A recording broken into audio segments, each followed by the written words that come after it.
Puji Tuhan dan silahkan duduk saudara sekalian. Kemenangan Tuhan ada bagi hidup Anda sore ini. Yang sukacita katakan amin. Saudara, kasih tahu kanan kiri Anda hari ini pasti diberkati oleh Tuhan. Salami kanan kiri Anda. Katakan hari ini kamu pasti diberkati oleh Tuhan. Sama kita akan siapkan diri kita untuk menikmati firman Tuhan. Kita akan belajar bersama-sama satu tema firman Tuhan tentang kecondongan hati. Ya, saudara sekalian, tentang kecondongan hati. Ya, minggu ini Tuhan kasih satu kata kunci ini kepada saya untuk boleh direnungkan dan membagikannya dengan Anda tentang kata kunci kecondongan hati. Nah, kita akan mulai dulu pembacaan firman Tuhan. Matius 6 ayat 9, saudara sekalian, ayo baca doa ini bersama-sama dengan saya. Ini sesuatu yang indah, sesuatu yang manis sampai ayat 13. Kita baca bersama. Betel Arya sore, angkat suaramu, katakan 2 dan 3. Karena itu berdoalah demikian. Katakan, Bapa kami yang di surga, dikuduskanlah namamu, datanglah kerajaanmu, jadilah kehendakmu di bumi seperti di surga. Berikanlah kami pada hari ini makanan kami yang secukupnya, dan ampunilah kami akan kesalahan kami, seperti kami juga mengampuni orang yang bersalah kepada kami. Ayat 13, dan janganlah membawa kami ke dalam pencobaan, tetapi lepaskanlah kami daripada yang jahat, karena Engkaulah yang empunya kerajaan dan kuasa dan kemuliaan sampai selama-lamanya. Katakan bersama, amin. Saudara, ayat 13, dalam bagian doa yang Yesus ajarkan, Yesus mengajar banyak perkara. Ya, berdoalah Bapa kami yang di surga. Yesus mengajar supaya Tuhan Allah kita dipanggil dengan kata Bapa. Ada banyak item yang Yesus ajar, tapi perhatikanlah, khusus dalam ayat 13 ini ada satu perkara penting yang Tuhan Yesus mau Anda dan saya doakan dengan serius. Yaitu kata-kata yang sebagai berikut. Jangan bawa kami ke dalam pencobaan, tetapi lepaskanlah kami daripada yang jahat. Saudara-saudara sekalian, kita diajar, didorong, diarahkan Tuhan untuk sering berdoa dan menaikkan doa, lepaskanlah kami daripada yang jahat, saudara sekalian. Atau dengan kata lain, saudara sekalian, ya, merdekakanlah kami daripada perkara-perkara yang jahat. Ini ajaran Yesus untuk kita naikkan dalam doa kita. Lepaskanlah kami daripada yang jahat. Atau saudara sekalian, kalau menghubungkan dengan konteks kemerdekaan kita bulan ini, maka kata-kata yang dapat dipakai adalah merdekakan kami daripada yang jahat. Kenapa saudara sekalian? Karena fakta menunjukkan si jahat itu coba terus kerja di sekitar hidup kita. Hari-hari ini kita ketemu keluarga-keluarga yang pecah. Orang-orang yang bertahun-tahun lalu telah menikah dengan baik-baik, dan kita telah mengenal mereka sebagai orang-orang yang berkeluarga dengan baik. Entah bagaimana mereka sekarang ada dalam posisi perceraian, mereka sedang ada dalam posisi berpisah. Kenapa? Sebab si jahat bekerja menghancurkan mereka. Saudara sekalian, kita melihat saudara sekalian ada orang-orang yang mengalami mungkin secara perekonomian ditipu sehingga drop, saudara sekalian. Dan kita menjadi cukup sedih tentang perkara itu. Kenapa? Selain mungkin salah manajemen dari hidup mereka, mungkin atau bahkan bukan tidak mungkin mereka sedang dilanda pekerjaan si jahat. Itulah sebabnya Yesus berkata, doalah, ini penting, lepaskanlah kami daripada yang jahat, merdekakanlah kami daripada yang jahat. Nah, renungannya adalah sedemikian, seperti dengan hubungan firman Tuhan kecondongan hati. Saudara, untuk merdeka dari yang jahat, salah satu hal yang perlu kita punya adalah hati kita itu perlu condong kepada Tuhan atau kepada perkara yang baik. Dengar baik-baik sekali lagi. Untuk merdeka dari yang jahat, maka hati kita itu perlu condong, atau hati kita itu perlu tertarik kepada perkara-perkara yang baik, dan bukan hanya sekedar kepada perkara baik, tetapi kepada Tuhan dalam hidup kita. Saudara, apa artinya kecondongan hati? Adalah ke arah mana hati kita memihak, ke arah mana hati kita, saudara sekalian, apa itu namanya? Mengarah. Ke arah mana hati kita menyudut, itulah yang dinamakan dengan kecondongan hati. Dan saudara sekalian, kita perlu belajar sore ini bahwa ada hubungannya antara kecondongan hati dengan dosa dalam hidup kita. Ya, kalau perkara-perkara yang jahat, lepaskanlah kami daripada yang jahat, lepaskanlah kami dari dosa. Itu mungkin doa-doa Anda dan saya. Kita perlu tahu bahwa saudara sekalian ada satu hubungan yang kuat antara yang namanya hati yang condong kepada satu perkara tertentu atau kecondongan hati dengan yang namanya dosa. Alkitab tunjukkan beberapa contoh dengan sederhana, saudara sekalian. Kita nggak usah baca, tapi Anda bisa menangkap perenungannya. Ketika Hawa, kata Alkitab, melihat buah pengetahuan baik dan jahat itu menarik hatinya, membuat hatinya condong kepada sana, saudara sekalian. Maka kita tahu Hawa jatuh dalam dosa. Dari sekian ratus atau ribu tanaman yang ada di taman itu, entah bagaimana yang satu ini paling menarik hati. Apalagi Tuhan sudah ngomong, jangan memakannya. Nah manusia itu kok herannya Anda sama saya itu ya gitu ya Bapak Ibu ya. Sudah dibilang jangan, apa yang dilarang justru tambah menarik. Apa yang dilarang justru tambah kelihatan menarik. Nah itulah Hawa, saudara sekalian. Satu kali saya pernah lihat video ini, saudara sekalian, di Jakarta. Orang bikin sebuah kotak tertentu dengan bolongan khusus sebesar wajah. Lalu ditulis di atasnya, ya, dilarang melihat ke dalam. Dilarang melihat ke dalam. Saudara sekalian, orang-orang lewat sambil di-syuting video tersembunyi. Tapi ada saja loh orang-orang, bahkan cukup banyak, yang ketika lewat, saudara berhenti sebentar melihat tulisan itu, dilarang melihat ke dalam, dan kemudian malah dengan sengaja datang mendekat, wajahnya dimasukkan ke dalam lubang itu. Nah di dalam sudah ada orang yang ngerjain, bawa roti tat, begitu mukanya keluar, ceprot, saudara sekalian. Lalu dia ngamuk, nendang-nendang kotak itu, marah-marah, miso-miso, bahkan ada yang muter ke belakang kotak, gedor-gedor, saudara sekalian. Ngamuk-ngamuk luar biasa. Itu kalau urusan hukum yang di dalam kotak nggak salah. Dia udah nulis kok, dilarang melihat ke dalam kotak. Tapi manusia kan gitu. Semakin dilarang, semakin pingin. Nah ini sifat yang saudara saya percaya kita harus bertobat atasnya, saudara sekalian. Nah kembali kepada Hawa, apa kecondongan, apa hubungan antara dosa dengan kecondongan hati? Alkitab bilang ketika Hawa melihat buah itu menarik hatinya membuat dia condong. Hawa jatuh dalam dosa. Dalam Kejadian 6 ayat 5, saudara-saudara sekalian, Alkitab bilang bahwa ketika Tuhan melihat manusia yang diciptakan itu dan melihat bahwa segala kecenderungan hati mereka kepada perkara yang jahat, kepada perkara yang jahat, maka menyesalah Tuhan sudah menciptakan manusia. Saudara sekalian, ini adalah sebuah pelajaran penting bagi kita. Tidak ada di antara Anda dan saya yang betah dengan dosa. Dengar baik-baik. Kalau ada orang yang berkata saya anti dosa, saya harus berkata dengan jujur, sombong sekali kita mengatakan itu bahwa kita tidak bisa berbuat dosa. Bahkan ketika Anda saudara merasa dalam titik paling kuat dosa sedang ada di sekitar kita, dosa sedang ada di hidup kita. Karena Alkitab berkata sejak kita jatuh dalam dosa, ya kita sudah ditebus Yesus. Tapi kecondongan hati, kecenderungan hati kepada kejahatan, ini bukan sesuatu yang otomatis lepas. Justru ini sesuatu yang harus dibicarakan, dibahas, dan kita harus menang atasnya malam hari ini. Dalam Matius 15 ayat 19 kita baca bersama-sama ya. Bapak Ibu, ayat yang ada di depan, lihat aja ke depan, mari kita baca petunjuk Yesus, kata-kata Yesus dari kata karena. Ayo baca, 2, 3, katakan. Karena dari hati timbul segala pikiran jahat, pembunuhan, perzinahan, percabulan, pencurian, sumpah palsu, dan hujat. Dari dalam mana? Katakan 2, 3, hati. Saudara, ada orang-orang yang kalau habis berbuat kejahatan lalu berkata, saya kilaf. Saya kilaf. Apa itu artinya kira-kira kata kilaf? Artinya kata kilaf itu artinya saya tidak memikir panjang. Saya tidak memproses secara mendetail tentang hal itu sampai saya berbuat dosa dan kesalahan.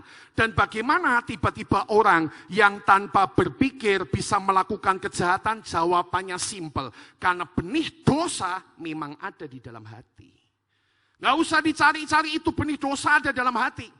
Gak usah dicari-cari, saudara sekalian, benih dosa itu memang ada dalam hati. Itulah sebabnya Yesus berkata, karena dari hatilah timbul segala pikiran jahat, pembunuhan, perzinahan, percabulan, pencurian, sumpah palsu, dan hujat. Saudara sekalian, ini membuktikan kebenaran bahwa ada koneksi yang kuat antara kecondongan hati kita dengan dosa. Dan ternyata, saudara sekalian, dari sini kita bisa belajar bahwa kecondongan hati kita ini perkara penting dan tidak bisa diremehkan. Ini bukan tentang sesuatu yang beredar-edar di hati kita. Ini tapi sesuatu yang perlu ditangani secara khusus. Dengar baik-baik saudara, sekali lagi kita diingatkan, ini tahun perjalanan hati. 2016, awal tahun kita ambil tema, kita dapat tema dari Tuhan, tahun perjalanan hati. The year of heart journeys. Hati kita di bulan ke-8 tahun ini merupakan sesuatu yang kembali Tuhan perhatikan. Dan hari ini dia sedang mau bicara sama kita. Bagaimana kita perlu mengatasi kecondongan hati agar kita tidak selalu jatuh dalam dosa. Bagaimana supaya kita bisa terus belajar berjalan dalam kecondongan hati kepada Tuhan. Sehingga kita menjadi orang-orang yang berkenan kepada Tuhan. Apakah Anda siap dengan sharing ini? Yang siap katakan amin. Ada 5 perkara bagaimana kita bisa mengatasi kecondongan hati hari-hari ini dan hari ke depan secara lebih lagi. Yang pertama saudara sekalian, sharingnya adalah bagaimana mengatasi kecondongan hati kita khususnya kepada perkara yang negatif. Yang pertama, selalu belajar, kenalilah yang namanya keinginan hati kita. Saudara, Yakobus pasal 1 ayat 14 mengatakan ayat yang ada di depan. Ayo, boleh baca di depan, semoga Anda bisa lihat. Katakan 3, 2, 1. Tetapi tiap-tiap orang dicobai oleh apa? Keinginannya sendiri. Karena ia diseret dan dipikat olehnya. Saudara, orang itu kalau dicobai, Alkitab menunjukkan sumber masalahnya apa? Keinginan hati atau kecondongan hati. Dan saudara, kalau kita mau mengatasi kecondongan hati kita, agar kita bisa mengatasi kecondongan hati kepada dosa dan kemudian membalikkan kepada Tuhan dan kepada perkara-perkara yang indah daripada Tuhan. Saudara, hal pertama yang harus kita belajar adalah kenali keinginan hati kita yang seringkali berujung-ujung kepada dosa dan definisi itu sebagai titik lemah, titik kritis dalam hidup kita. Setiap kita punya titik kritisnya sendiri, ya. Saudara sekalian, ada orang yang titik kritis atau keinginan hatinya, kecondongan hatinya selalu kepada perkara keuangan. Saya ada kenal itu, orang yang seperti itu. Selalu kalau kerja, kecondongan hatinya itu jatuh dalam keuangan. Mungkin latar belakangnya adalah cinta akan uang. Jadi kerja di perusahaan A, korupsi. Kerja di perusahaan B, korupsi. Kerja di perusahaan C, korupsi. Yang terakhir orang ini kerja di perusahaan C, korupsi, ketahuan saudara sekalian, di penjara, lalu pindah kota, kerja di kota lain juga tetap korupsi. Ya, dia boleh pindah ke kota manapun, dia boleh pindah gereja manapun, dia boleh pergi ke agama apapun, tapi kalau keinginan hatinya nggak pernah diurusi, dia tetap akan gagal. Karena kecondongan hatinya selalu ada keinginan, saudara sekalian, mencari penambahan uang dengan cara apapun, korupsi. Ada orang yang kecondongan hatinya masalah seksualitas. Dan itu bisa kelihatan loh. Coba cek guyonan Anda di WhatsApp. Coba cek guyonan Anda di BBM.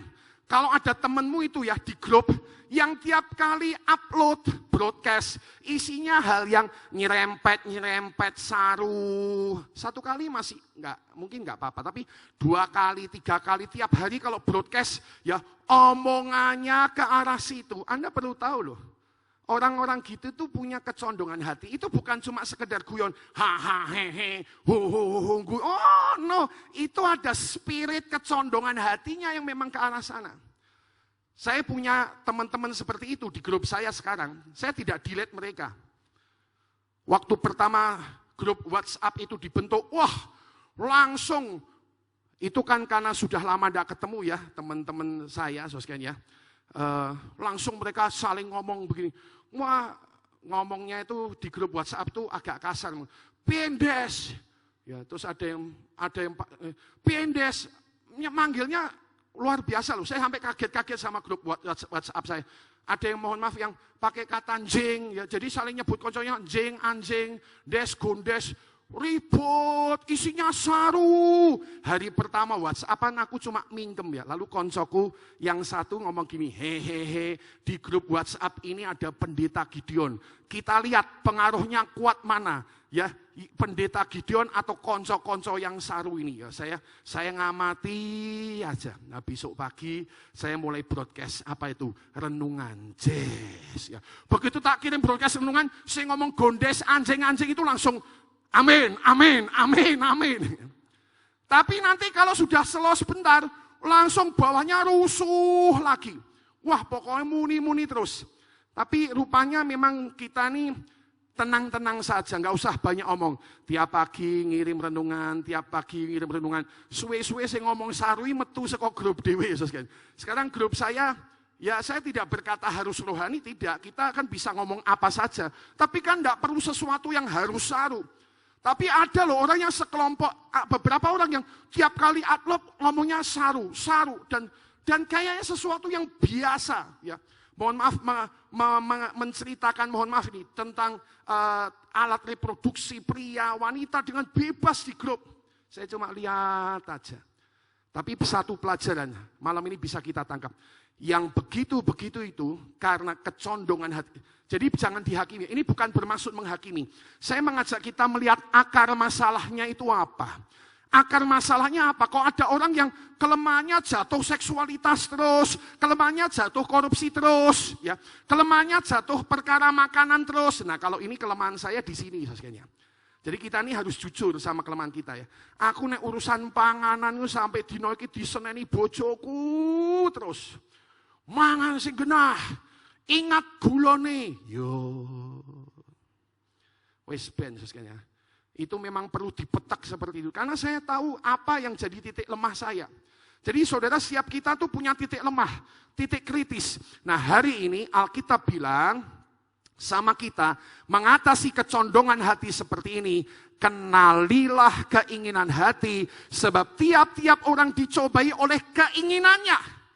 Jangan pernah nyalahkan lingkungan. Gara-gara lingkungan ini, sekarang saya jadi perokok. Gara-gara lingkungan, sekarang saya jadi tukang minum. Gara-gara lingkungan, sekarang mohon maaf saya suka pergi ke pelacur. Pak Gideon saya dipengaruhi sama teman saya. Sekarang pergi ke panti pijat plus-plus. Gara-gara teman saya. Enggak, itu gara-gara kamu. Punya hati yang memang seperti itu. Jujur, dibuka, diungkap, dikenali, didefinisi. Dihadapi sekarang. Nomor 2, bagaimana mengatasi kecondongan hati saudara sekalian setelah ini. Setelah kita mengenali bentuk-bentuk keinginan hati. Yang kedua, untuk mengatasi kecondongan hati yang seringkali membawa-bawa kita kepada perkara-perkara yang tidak berkenan pada Tuhan. Patahkan kesempatan dosa. Patahkan kesempatan dosa yang diakibatkan oleh kecondongan hati. Saudara, Tuhan ingatkan sebuah prinsip dari hidup Yusuf. Yusuf, ya. Saudara, kita boleh membahas Yusuf dengan lebih detail malam ini. Walaupun Alkitab tidak bilang bahwa Yusuf itu punya saudara sekalian kecondongan hati kepada masalah seksualitas. Tapi kita bisa memperkirakan, dengar baik-baik, ya. Menurut penelitian, dan ini memang benar, ya. Ketika bulan Juni lalu saya terima buku tentang keluarga dari Sinode GBI di Jakarta untuk jadi bacaan kami para pendeta. Buku itu menunjukkan bahwa wanita dan pria punya kebutuhan masing-masing. Kebutuhan pria, saudara, di dalam keluarga, dalam konteks keluarga adalah tulisannya kebutuhan seksualitas. Itu ada di nomor 1. Saudara sekalian, yang mau saya maksudkan dengan hal itu adalah demikian. Kita bisa yakin kok Bapak Ibu, Yusuf itu sebetulnya punya pencobaan yang sama. Yusuf itu sebetulnya punya pencobaan yang sama dengan kita para pria yang ada di tempat ini. Yaitu pencobaan seksualitas. Di Alkitab 3 orang yang paling kuat, yang paling bijaksana, yang paling berkenan di hadapan Tuhan. Yang paling kuat namanya Simson, yang paling bijaksana namanya Salomo, yang paling berkenan kepada Tuhan namanya Daud. Tiga-tiga ini jatuh urusan seksualitas. Ini fakta, ini nyata. Dan itu pencobaan bagi semua kita, laki-laki atau dalam hal ini sekarang mungkin perempuan juga sudah mulai dengan zaman sekarang, mulai ada pergeseran ke arah sini. Saudara, tapi satu hal yang malam ini kita bisa belajar dari orang yang namanya Yusuf ini secara luar biasa. Adalah kalaupun dia punya kesempatan dosa hari itu, dan dia mungkin tahu kecondongan hatinya adalah bisa ke arah sana, tapi dia seorang yang mematahkan kesempatan dosa. Alkitab berkata Kejadian 39 ayat 12, Yusuf meninggalkan bajunya di tangan wanita itu, perempuan itu, yang berusaha memaksa dia begitu rupa. Dan ini saja yang dia kerjakan, lari keluar, selesai. Gak pakai doa puasa, gak usah doa basaroh, gak usah tengking-tengking dalam nama Yesus. Wanita Potifar pergi, Tante Potifar, gak pakai gitu-gitu sudah. Ngerti dia, condong hatinya memang bisa jatuh dalam dosa. Kesempatannya ada, satu-satunya cara adalah hanya perlu dipatahkan. Dan larilah dan bagaimana cara dia mematahkan? Dengan lari secepatnya. Saudara, dosa itu terjadi karena ada kesempatan. Satu rumus dosa yang sederhana bisa Anda tangkap sama saya sehubungan dengan kecondongan hati adalah demikian. Dengar, kecondongan hati plus kesempatan, kecondongan hati plus kesempatan, itu ujungnya adalah dosa. Ya makanya sekali lagi ya, kalau Anda lihat RCTI zaman dulu itu kalau siang-siang ada yang namanya Bang Napi ya. Tiap kali selesai nyeritakno masalah kriminal, Bang Napi yang pakai topeng di balik jeruji penjara akan berkata, waspadalah, waspadalah, kejahatan terjadi, bukan karena sekedar ada niat pelakunya, tetapi karena ada kesempatan. Itu cerdas loh. Kadang-kadang kita nggak punya niat, tapi kecondongan hati memang ada. Jangan salah, niatnya nggak ada. Niatnya sih mau hidup kudus Pak Gideon. Tapi nyuwun ngapunten, ini ada seorang yang pelayan Tuhan terkenal, mendengar katanya, saya dengar jatuh dalam dosa seksualitas. Dia bilang, niat hati nggak ada. Niat hati nggak ada. Tapi mohon maaf. Begitu wanita itu masuk di rumah, dan mohon maaf, langsung buka baju. Ya, menyerahkan diri kepada hamba Tuhan ini, jatuhlah dia dalam dosa. Ya. Saudara sekalian ya. Jatuhlah dia dalam dosa. Niatnya nggak ada tapi kesempatan ada. Jatuhlah dia dalam dosa di sana. Karena itu saudara sekalian, rumusnya kita perlu ingat-ingat hari ini. Kecondongan hati plus kesempatan sama dengan dosa. Dan apa yang perlu kita lakukan itu adalah latih diri, patahkan kesempatan dosa yang mendukung kecondongan hati yang jahat. Maksudnya kecondongan hati yang jahat ya didukung oleh kesempatan dosa, saudara cepat patahkan. Latihan, ini sebuah latihan dan ini perlu dilakukan. Saran-sarannya gimana? Gampang, ini contohnya ya, anak laki-laki yang selalu problem dengan pornografi. Tiap kali ngeklik saudara sekalian, komputer, langsung pikirannya cari situs porno. Wah, pemerintah itu sudah kerja keras saudara sekalian, menghambat situs porno ya.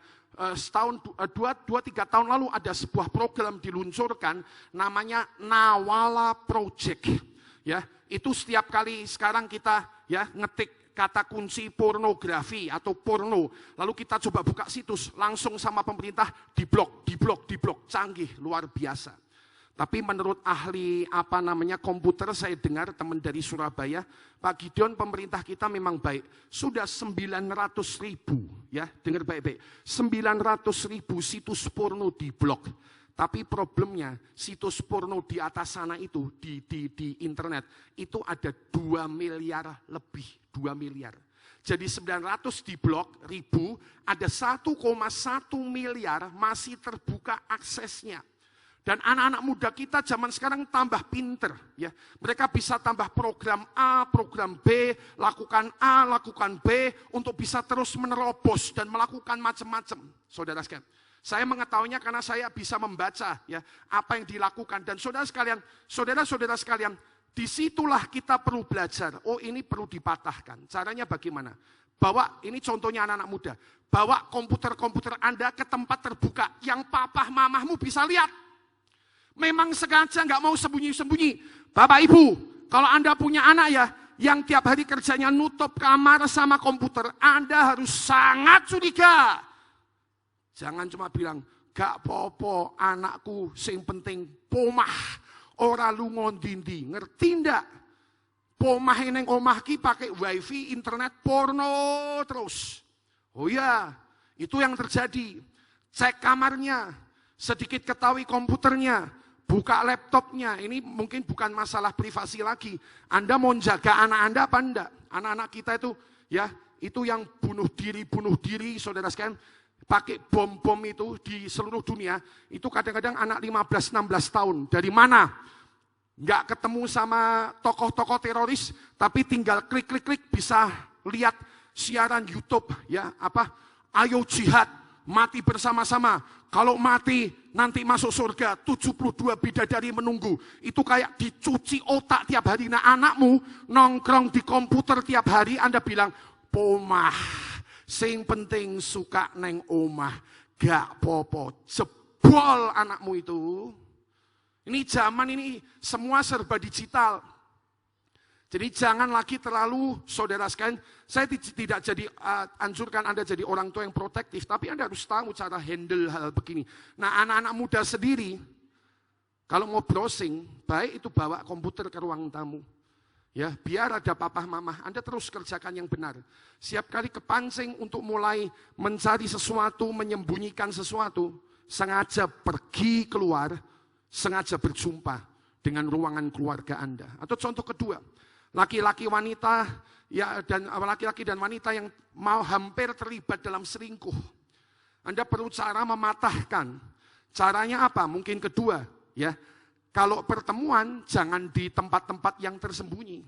Sengaja cari tempat publik, bukan dalam rangka kencan, ya, bukan dalam rangka kencan, tapi dalam rangka expose, dalam rangka mematahkan. Kecondongan hatinya bisa ada, tapi Anda sikat, bes, ya. Caranya gimana? Gak ada sembunyi-sembunyi. Makanya itu lagu kuno itu ya, lagu kuno. Ini kalau saya nyanyi yang muda-muda juga belum tentu, atau pernah dengar. Ya, saya juga nggak terlalu apal kalimatnya ya. Yang bilang, hei mari kemari, hehehe kasih ya. Di bagian belakang itu kan ada, boleh berdua-duaan, apa itu? Asal jangan sendirian ya. Kira-kira gitu ya. Kalau kamu sendirian, nah yang saya cuma ingat kalimat belakangnya ya. Nenek bilang itu berbahaya. Zaman dulu aja nenek udah tahu kayaknya bahwa kalau Anda mepet-mepet sendirian pria wanita itu sudah sebuah gerbang jatuh dalam dosa. Itu kecondongan hati, tinggal plus kesempatan jadi. Saudara, seperti itu cara kerjanya. Karena itu saudara, nomor 1 kenali keinginan hati kita. Nomor 2, kalaupun terarah ke sana, terus patahkan, latih diri mematahkan. Saudara, ini perlu ditangani. Karena kalau tidak ditangani, Anda akan terus tidak heran. Kembali pada dosa yang sama, kembali pada dosa yang sama. Sedang nulis nota, herannya ya, dengar baik-baik. Kalau kita udah punya kecondongan hati, atau kadang-kadang kita tidak punya kecondongan hati, maksudnya yang niat yang ada, kesempatan itu bisa ada di mana saja. Orang itu cari kesempatan. Ya. Saya pergi ke toko, belanja sesuatu buat gereja. Itu ada loh orang yang bilang, notanya mau diisi berapa Pak? Lah mau diisi berapa? Ya isi seperti pembeliannya aja tuh. Oh gitu ya Pak. Lalu dia isi persis seperti kwitansi saya. Kalau saya nggak bilang gitu, rupanya mungkin di toko itu sudah biasa orang markup nilai, beli 200 minta 300. Makanya dia bilang, notanya mau diisi berapa Pak? Kesempatan. Bagi Anda yang punya kecondongan hati, Anda akan langsung, bisa toh. Lalu dari situlah kita jatuh terus, kalah terus, gak pernah menang terus. Karena kesempatannya gak sengaja didobrak, gak sengaja dilawan, gak sengaja dipatahkan. Sekali lagi, belajar dari Yusuf. Mengatasi kecondongan hati kepada dosa Yusuf lari dari sana, tidak bertahan. Nomor 3, saudara sekalian, bagaimana mengatasi kecondongan hati khususnya kepada perkara dosa. Yang ketiga, saudara sekalian, doakan kecondongan hati kita. Saya harap Anda bisa lihat tayangannya, tadi saya ubah sedikit warnanya. Doakan kecondongan hati kita. Saudara sekalian, Mazmur 119 ayat 36. Minggu keempat kita sudah belajar. Daud sembayang kepada Tuhan. Dia doa, dia punya satu doa khusus. Dia berdoa gini, condongkanlah hatiku ya Tuhan. Kepada peringatan-peringatanmu dan bukan kepada laba. Condongkanlah hatiku ya Tuhan. Sembayang dia, minta dia sama Tuhan. Supaya hatinya condong. Saudara Salomo dalam 1 Raja-Raja 8 ayat 58, saudara sekalian. Ya, siapkan Alkitab Anda, 1 Raja-Raja pasal 8. Latar belakangnya Salomo habis diangkat menjadi seorang raja oleh Tuhan. Lalu dia mengadakan doa massal, doa besar-besaran. Dan semua orang berdoa bersama-sama. Di akhir pertemuan doa itu, saudara sekalian, bangkitlah Salomo dan kemudian memberkati umat Tuhan yang hadir pada hari itu. Dan inilah yang dia naikkan sebagai doa berkat. Jadi ini memang berkat Tuhan, tapi ini sebuah doa, saudara sekalian. Sebuah doa dari Salomo ke hadapan Tuhan. 1 Raja-Raja pasal 8 ayat yang ke-58. 1 Raja-Raja pasal 8 ayat 58, inilah doanya Salomo. Tetapi hendaklah dicondongkannya hati kita kepada Tuhan untuk hidup menurut segala jalan yang ditunjukkannya. Dan untuk tetap mengikuti segala perintahnya dan ketetapannya dan peraturannya yang telah diperintahkannya kepada nenek moyang kita. Saudara, Salomo sembayang. Salomo doa. Doa untuk apa? Doa untuk satu bentuk kecondongan hati. Kenapa, saudara sekalian? Karena dia sadar, bahkan ketika sekali lagi tentang Daud tadi di Mazmur 119, kenapa Daud itu sadar, kenapa Daud mendoakan kecondongan hati kepada Tuhan? Sebab mereka, orang-orang ini sadar bahwa kalau bukan Tuhan yang mencondongkan hati mereka, gak bisa. Pasti gagal.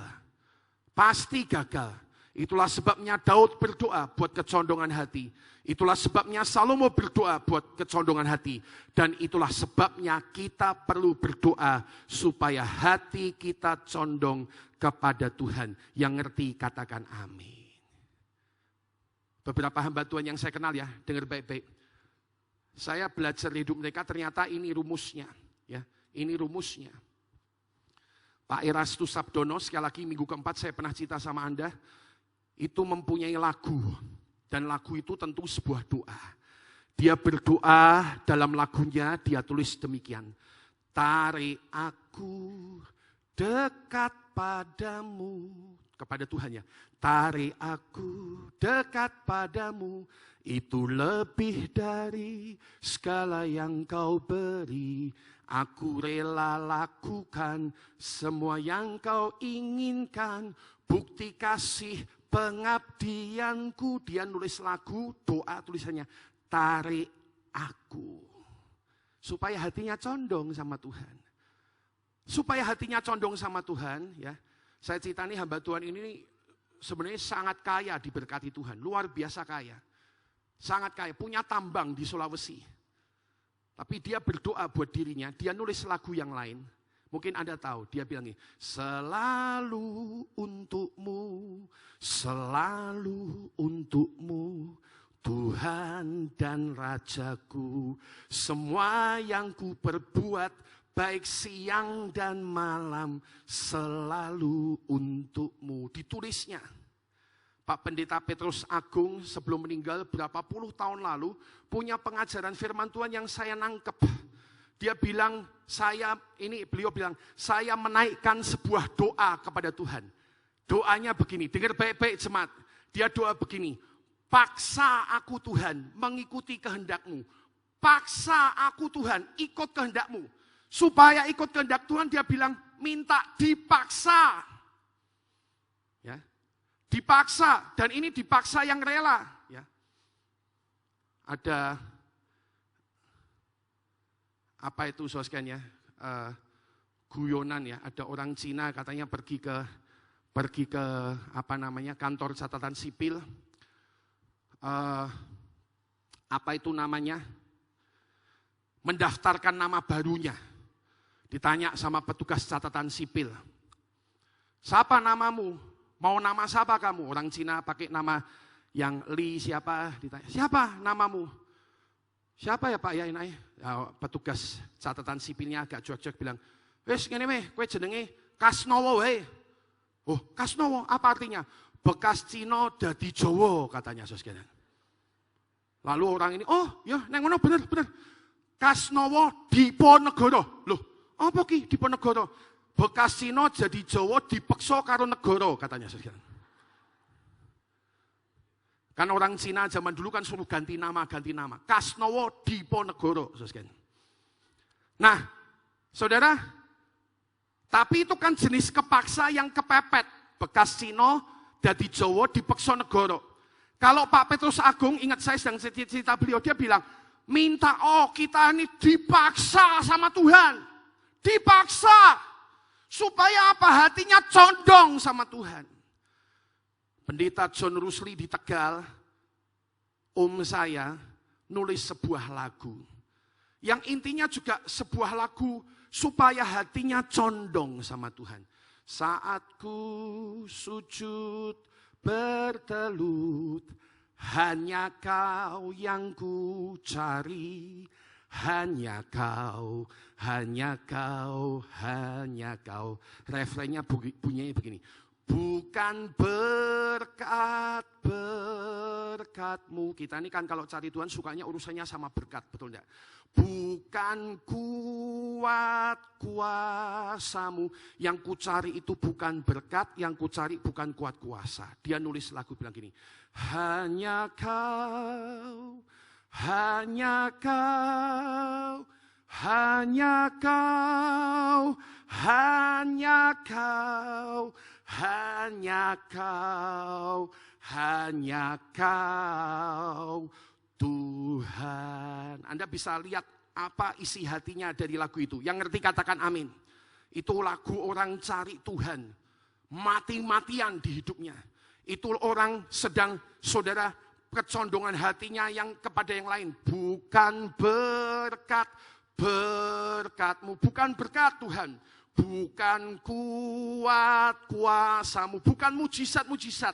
Hanya Kau, hanya Kau, hanya Kau. Dia terus ulang, hanya Kau, hanya Kau, hanya Kau, Tuhan. Saudara, poin ketiga ini ngajar kita simpel. Sembayang, supaya hati kita ini ditarik terus sama Tuhan. Kenapa? Karena kalau kita nggak sembahyang, ada banyak hal itu bisa narik kita dari Tuhan. Kekayaan hidup, kenikmatan hidup, perkara-perkara indah, pasangan kita, berkat anak yang tadinya disembayangkan tanpa sadar sekarang. Kemana Pak? Udah lama nggak ke gereja, repot. Makanya sembahyang supaya berkat itu tidak geret-geret kita. Tapi biarlah kita selalu punya kecondongan hati kepada Tuhan. Yang menangkap katakan amin. Nomor 4 saudara sekalian. Bagaimana punya kecondongan hati kepada Tuhan. Mengatasi kecondongan hati supaya terus datang ke arah kepada Tuhan. Adalah dengan membangun perbendaharaan atau punya saudara sekalian. Simpenan-simpenan hati yang pas, yang benar. Apakah simpenan hati yang benar itu? Matius 12, mari kita lihat. Ini Yesus ngajar. Hari itu Yesus ngajar dan hari itu sekaligus Yesus berhadapan dengan orang Farisi. Yesus berhadapan dengan orang Farisi, Matius pasal yang ke-12 saudara sekalian. Dan Yesus kemudian mengajarkan prinsip penting yang malam ini kita belajar. Matius pasal yang ke-12 di dalam ayat 34, ayat 35. Matius 12 ayat 34.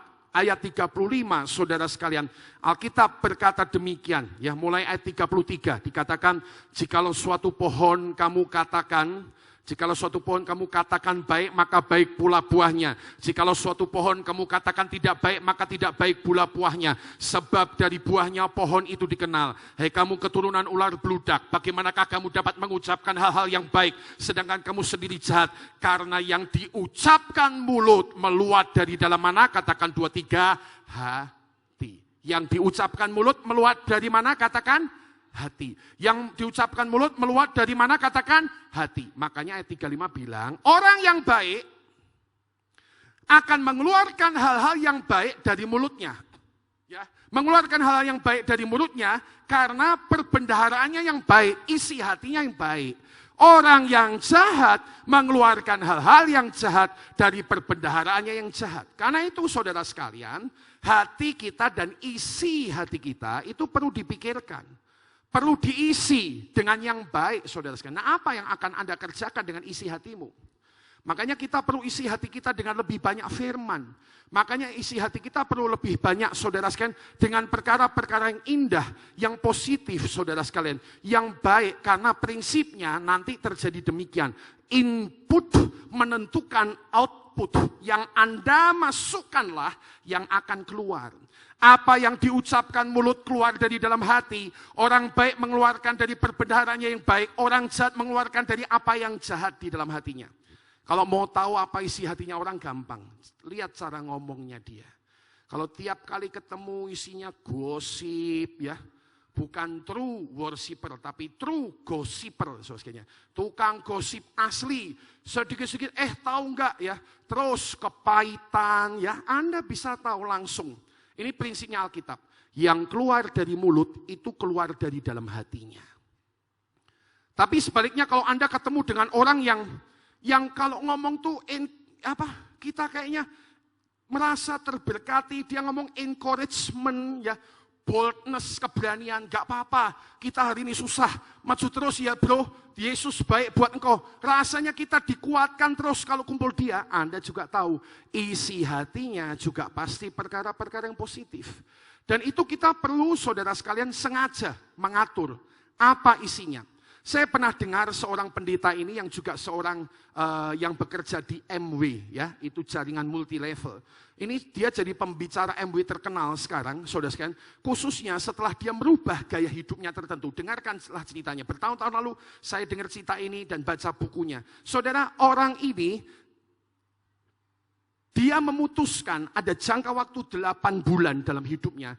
Dia berkata, aku hanya akan mendengar yang positif. Aku hanya akan membaca yang benar, yang positif, yang baik. Jadi tiap kali dia baca koran, ketemu berita pembunuhan, langsung nggak dibaca, skip. Dengar televisi, berita penembakan, skip. Langsung skip. Dia cuma mau baca berita yang baik, yang benar ya. Orang cacat ya, kakinya berhasil mengatasi kesulitan, lalu olimpiade orang-orang cacat, usaha-usaha orang yang keras. Dia hanya mau lihat sisi-sisi baik. Mungkin dia bisa melihat video-video yang tadinya orang kelihatan gagal tapi bangkit. Itu terus 8 bulan dia terus makan yang begitu. Selain firman Tuhan, hal-hal baik, YouTube baik, TV baik, semua dia makan. Dalam jangka waktu 8 bulan, hidupnya diubah oleh Tuhan. Sekarang dia salah satu pembicara MW yang cukup laris di dunia, diberkati oleh Tuhan. Kenapa, saudara? Karena dia adalah seorang yang telah mengambil keputusan. Apa yang akan saya makan, apa yang akan saya nikmati. Apa semua akan saya masukkan? Tidak. Dia singkirkan yang negatif, dia ambil semua yang paling baik bagi hidupnya. Yang paling akhir, prinsip mengatasi kecondongan hati. Yang kelima adalah supaya hati kita selalu tertuju pada Tuhan. Saudara sekalian, tentukanlah komunitasmu. Ini yang paling akhir. 1 Raja-Raja pasal 11 ayat 4, semoga Anda bisa membaca ayat di depan. 1 Raja-Raja pasal 4. 1 Raja-Raja pasal 4 ayat 1 Raja-Raja pasal 11 ayat 4. Ini cerita tentang Salomo. Ingat tadi di pasal 8 Salomo secara luar biasa berdoa, saudara sekalian, supaya orang-orang Israel punya kecondongan hati kepada Tuhan. Tapi sekarang lihatlah 1 Raja-Raja pasalnya yang ke-11. pasal ke-11 di dalam ayat yang keempat. Perhatikanlah ayat keempat, 1 Raja-Raja pasal 11, kita belajar dari sini. Sebab pada waktu Salomo sudah tua, istri-istrinya itu mencondongkan hatinya kepada Allah-Allah lain, sehingga ia tidak dengan sepenuh hati berpaut kepada Tuhan Allahnya, seperti Daud ayahnya. Demikianlah Salomo mengikuti Asitoret, dewi orang Sidon, mengikuti Milkom, dewa kejijikan sembah orang Amon, dan Salomo melakukan apa yang jadi mata Tuhan, dan ia tidak dengan sepenuh hati mengikut Tuhan seperti Daud ayahnya. Saudara, Salomo ini iman-iman tragis. Ayo belajar, khususnya saya yang khotbah malam ini, sungguh-sungguh saya sedang belajar sesuatu. Jangan sampai saudara sekalian di awal hidup kita, di perjalanan kita, kita hidup condong hati kepada Tuhan, tapi di akhir hidup kita khususnya seperti Salomo jauh daripada Tuhan. Kenapa?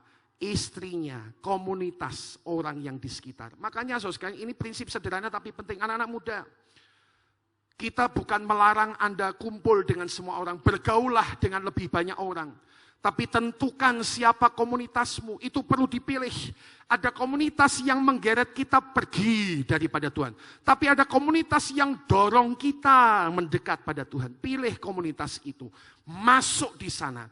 Ya, supaya Anda terus punya kecondongan hati yang mengasihi Tuhan. Saudara, menutup kebaktian ini, mari pemain musik siapkan diri. Ini tahun perjalanan hati. Ini the year of heart journeys. Biarlah kita, saudara sekalian, bersama-sama kembali terbuka di hadapan Tuhan, agar kita dilepaskan daripada yang jahat. Amin.